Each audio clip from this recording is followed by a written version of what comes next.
Amigos pervivientes, continúo con los principios de pervivencia que contiene el libro El Camino de la Pervivencia.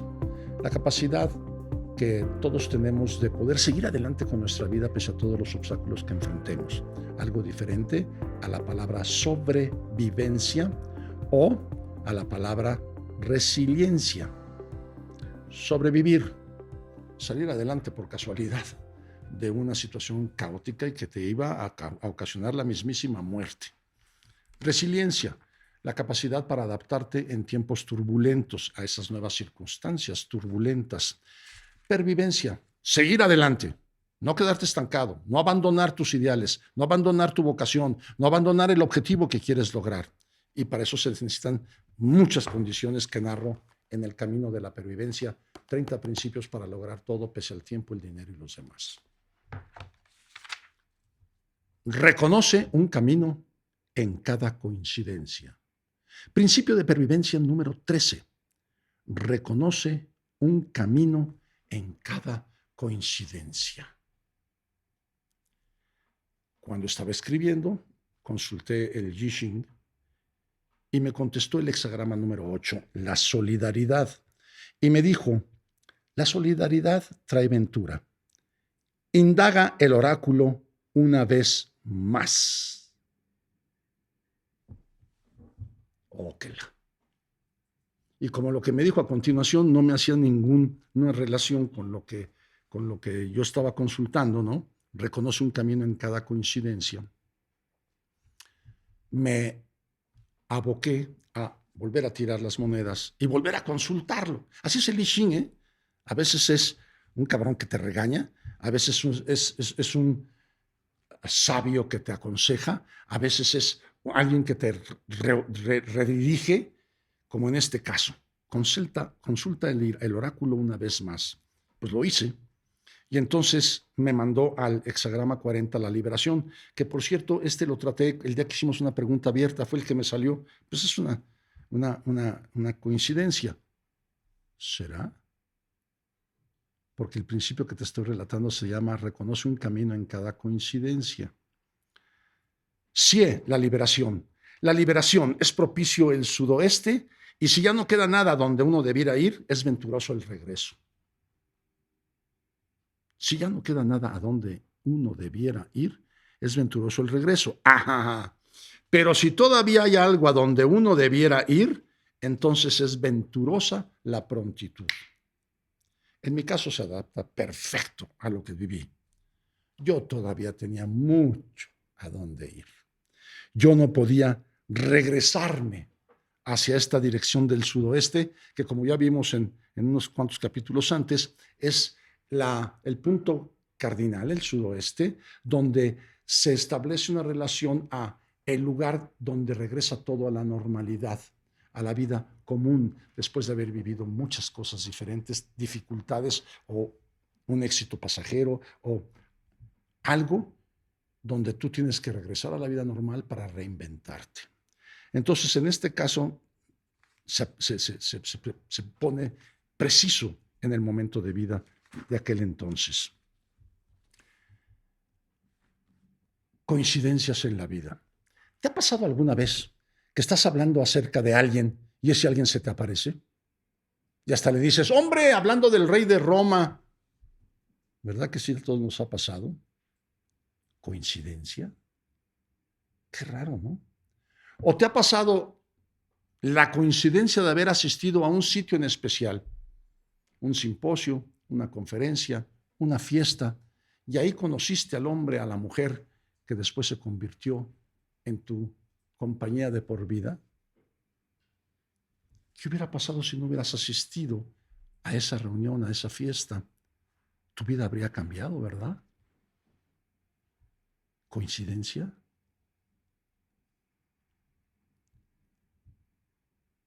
¿Cuántas veces no hemos visto a alguien que estuvo en el lugar equivocado, en el momento equivocado, y perdió la vida? Porque a lo mejor iba pasando por la parte de abajo de una vialidad y desde la parte de arriba le cayó encima un auto. Conozco el caso real, ¿eh? ¿Coincidencia? Hablar de coincidencias es tremendo.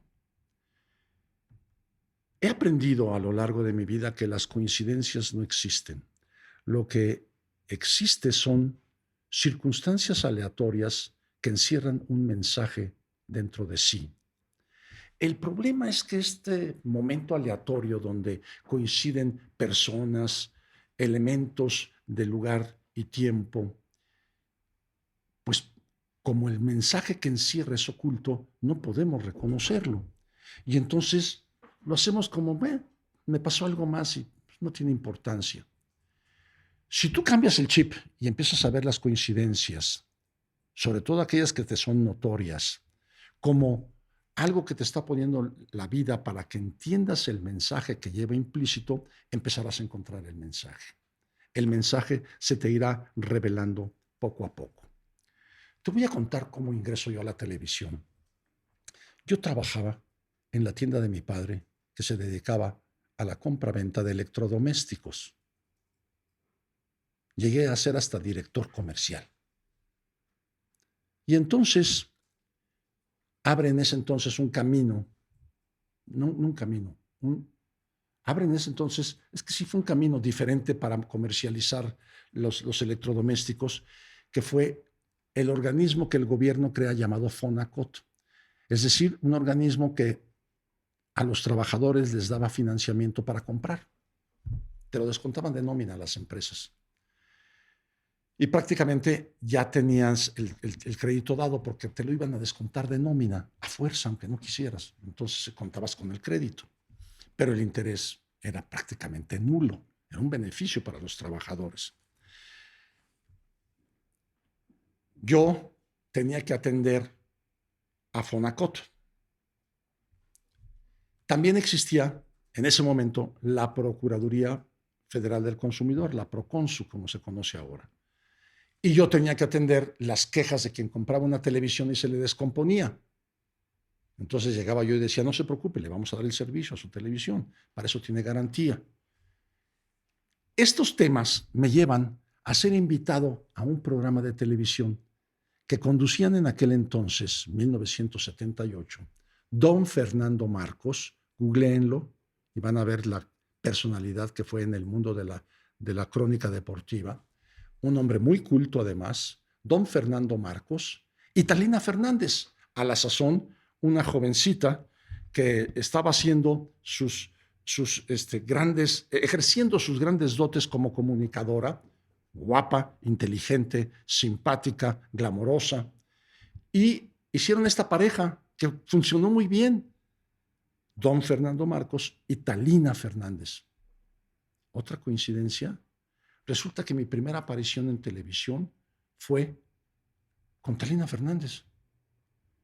Y la última que iba yo a tener en mi vida iba a ser con Talina Fernández.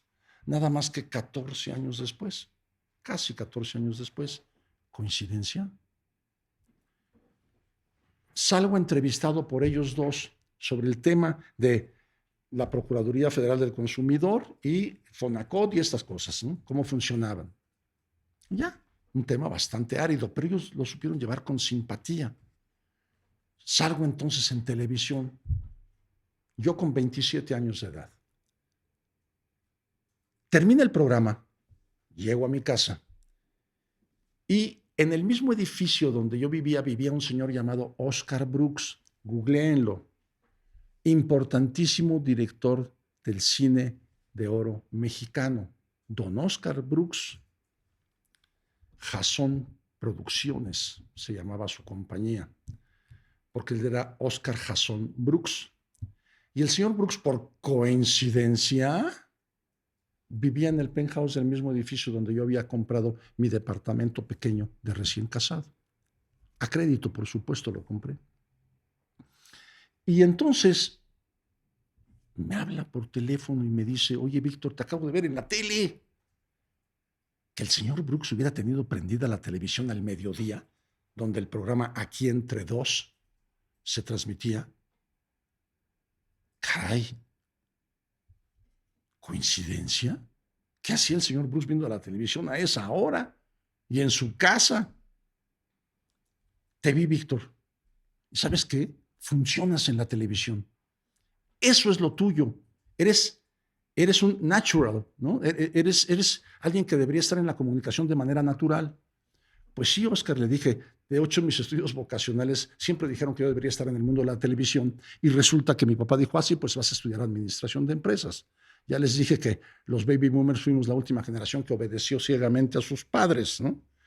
Y fuimos también la primera cuyos hijos ya no le obedecieron. Somos una generación sándwich. Y entonces el señor Brooks me dice, Víctor, te voy a recomendar en Televisa. Un gran amigo mío me adora y yo lo adoro a él y tiene una posición privilegiada ahí en Televisa. Velo a ver. No, Oscar, muchas gracias. Yo negándome a la coincidencia, ¿eh? No, Oscar, muchas gracias. Víctor, hazlo. ¿Qué puedes perder? El no ya lo tienes. Ve a verlo. Te voy a dar su nombre y ve a verlo. Yo no tenía ni idea quién iba a ver, pero el individuo con el que me recomendó Oscar Brooks se llama Víctor Hugo O'Farrill.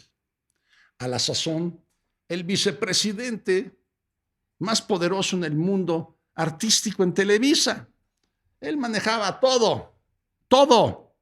Telenovelas, programas musicales, programas de entretenimiento. De él dependían todas las cosas. Después del señor Azcárraga, Víctor Hugo Farril era el que manejaba todo ello. Fui, ¿y qué creen? Me recibió. No sin antes haber pasado por el justo precio de hacer cuando menos una hora de antesala. Pero me recibió. Oye, Víctor, a ti te recomienda alguien muy querido por mí. Dime, ¿qué me te trae aquí? No entiendo. Oscar me dice que te vio en televisión, pero ¿que tú trabajas aquí con nosotros? No, señor O'Farrill. No trabajo aquí con ustedes, pero tuve una entrevista que me hicieron a mí, Talina y Fernando Marcos. Entonces, pues por eso estoy aquí, porque él dice que yo puedo funcionar con ustedes. ¿Ya tienes tu licencia de locutor? No. Pues mira, para poderte dar siquiera la oportunidad de hablar aquí, vas a tener que sacar tu licencia de locutor y para ello presentar los exámenes que ahí te exijan. En ese entonces, cualquiera que tuviera el privilegio de usar un micrófono en medio de comunicación tenía que sacar su licencia de locución. Tenías que estar verdaderamente certificado de que eres capaz para ejercerla, que al menos tienes un mínimo de cultura, que sabes pronunciar idiomas al menos en francés, inglés y por supuesto en español. Y saberte la Ley Federal de Radio y Televisión y una serie de cosas que tenías que estudiar para poder ser locutor. Hoy no piden nada. Pues por eso de repente vemos a cada bestia haciendo uso de un micrófono que de verdad está nada más deformando todo, ¿no? Ustedes saben que hay muchos. Y otros que valen mucho la pena, por supuesto. Hay de todo en la viña del Señor. Por lo tanto, ve a sacar tu licencia de locutor. Estoy seguro que Víctor Hugo Farril lo estaba haciendo para quitárseme de encima. O sea, ya, con esto le doy el avión y listo, que vaya. Pues ahí te voy a investigar esto de la licencia de locutor. Y justo se iba a dar sesión de examen a la semana. Y todo el mundo me decía, no, pero no sabes, se presentan 100 a tratar de sacar la licencia y la sacan 2 o 3, 97 salen reprobados en la torre. Pues ponte a estudiar. Y ahí me tienen estudiando la Ley Federal de Radio y Televisión y la pronunciación de idiomas y todo lo que me hicieron hacer, ¿no? Porque tienes también que demostrar tu capacidad para poder hacer una entrevista y una serie de cosas. Yo ni idea. Pero me puse a estudiar. Pues no voy y me presento a la semana y saco mi licencia de locutor. 2 personas en aquella generación la pudimos obtener nada más. ¡Wow!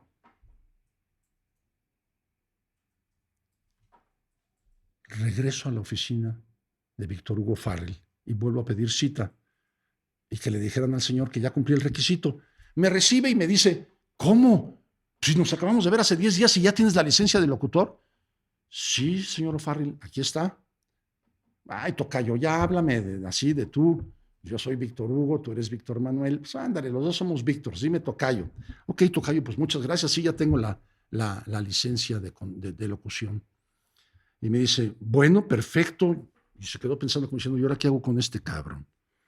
Entonces dice, ya sé, le voy a hablar a un gran amigo mío que está en aquel entonces en el Canal 4, haciendo un programa que lleva muchos años al aire. Se llama Daniel Pérez Arcaraz y su programa El Club del Hogar. Velo a ver y le voy a decir que te recomiendo ahí, a ver qué él puede darte ahí. Perfecto. Y lo fui a ver. El señor Danielito, como le decía Madaleno, el programa era conducido por Daniel Pérez Alcaraz, el locutor culto, que era el que formalmente hacía todo el contenido del programa, que no era otra cosa más que comerciales dichos y hechos en forma muy graciosa, y Madaleno, que hacía el papel de un indio, con un jorongo de jerga y una peluca ahí de pelos necios, y era el patiño de don Daniel. Y entonces hicieron una pareja que duró años, décadas y décadas y décadas en la televisión, y era un programa muy visto al mediodía, El Club del Hogar. Y entonces me dice, si yo te doy 5 minutos al aire, ¿qué harías con ellos? Preséntame el proyecto. Hice el proyecto, se lo presenté y le gustó. Se iba a llamar De Todo Un Poco, pero siempre iban a hacer comentarios interesantes. Bueno, pues empiezas el lunes entrante. Y empezaron a anunciar en el Club del Hogar.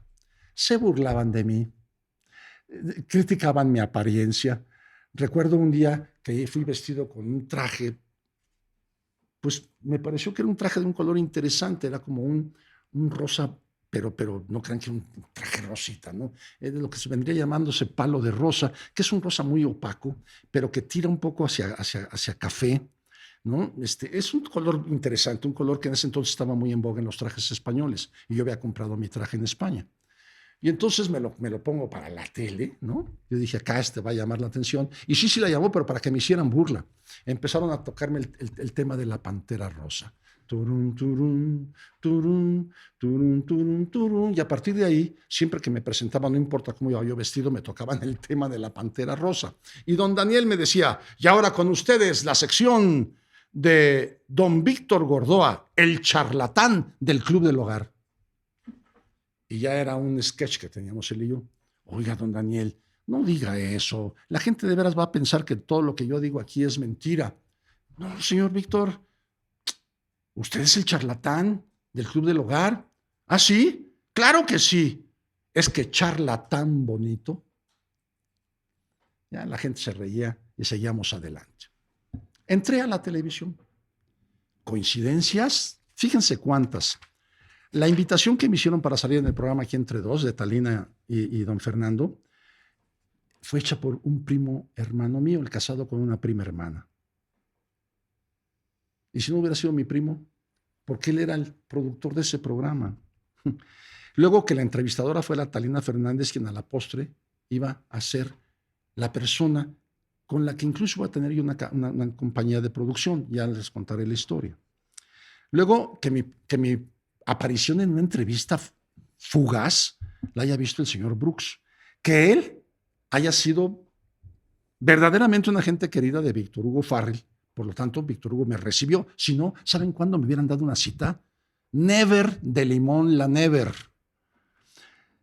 Que me exigiera un requisito, la licencia de locutor, que por coincidencia pude cumplir muy rápido. Y después que él me mandara con Daniel Pérez Alcaraz y él me dijera, sí, entras a la tele. ¿Coincidencias? Ahora lo veo yo así en retrospectiva y digo, cada cosa me fue llevando a otra. ¿Cuál es la enseñanza que quiero compartir contigo? ¿Cuántas cosas no te van sucediendo que tú dices no y que te podrían llevar al siguiente paso y luego al siguiente paso y luego al siguiente paso para terminar en un lugar que ni siquiera tú habías sospechado? ¿Qué te puedo decir? No le digas que no a las coincidencias. Mejor cuando te ocurran, piensa, ¿qué mensaje podría venir oculto aquí? Diles sí y a ver a dónde te lleva ese nuevo sendero. Hay mucho todavía en tu vida por descubrir. Eso es lo que yo aprendí y ahora no le digo jamás no a una coincidencia porque sé que no son coincidencias, sino caminos de vida que conllevan un mensaje oculto que hay que desentrañar. Pero si no dices sí y das el siguiente paso, nunca te van a decir cuál era ese mensaje. ¿Con qué canción de los Beatles cierro? Within You, Without You. Contigo y sin ti, de Lennon y McCartney. When you've seen beyond yourself, then you may find peace of mind is waiting there. And the time will come when you see we are all one and life flows on within you and without you. ¿Cómo podríamos traducir todo esto sin tirar mucho rollo? Cuando tú ves más allá de ti mismo, tú entonces podrás encontrar paz de mente o mente pacífica que te está esperando ahí, una mente que puede ver más allá de ti mismo. Y entonces el tiempo que te corresponde llegará. Entonces verás que todos somos uno y que la vida fluye contigo o sin ti. Casi nada dicen los Beatles, ¿verdad? Within you, without you. Gracias, amigos pervivientes. Síganme en todas las redes. Seguiremos en el siguiente capítulo con otro principio más del libro El Camino de la Pervivencia, el principio número 14. No se lo pierdan. Coméntenme todo lo que ustedes quieran. Lo leo y me encanta su retroalimentación. Soy Víctor Gordoa. Hasta la próxima.